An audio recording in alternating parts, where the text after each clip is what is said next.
તમને કોઈ સાધુ સંતો જો આવા ઉપદેશ આલશે ને તો તમને મગજમાં નહીં ઉતરે, કેમ કે તમે કદાચ સાધુ સંતોની વાણી સાંભળી જ નહીં જીવનમાં, એમને બાવર તરીકે ગણ્યા છે.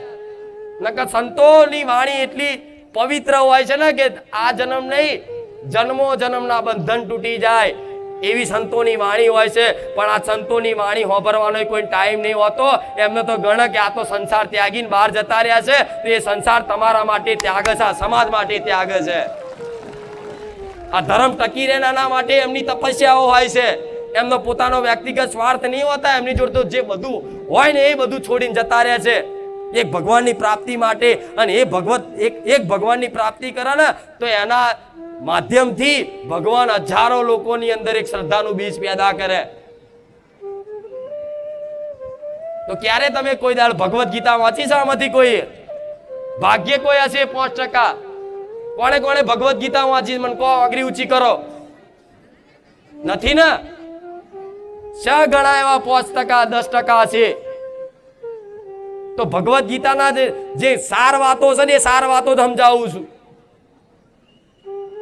ભલે શ્લોક ના બોલું પણ દેશી ગામડિયા ભાષા, ગ્રામીણ ભાષામાં તમને સમજાવું છું.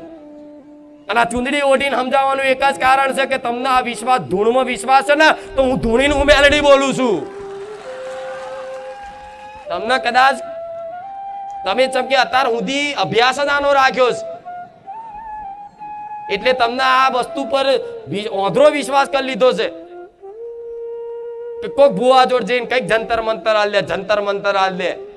પણ એ જ વસ્તુમાં રહીને મારા બહાર તમને ઉપર ઉઠાવવા છે, અંધકારમાંથી જ્ઞાનના પ્રકાશમાં લઈ જવા છે કે દીકરાઓ આ બધી માનસિકતા મૂકી અને એક શુદ્ધ ભક્તિ કરો તમારી કુળદેવીની. બસ જોડે રામનું નામનું ભજન કરો, જોડે રામ નામનું રટણ કરો.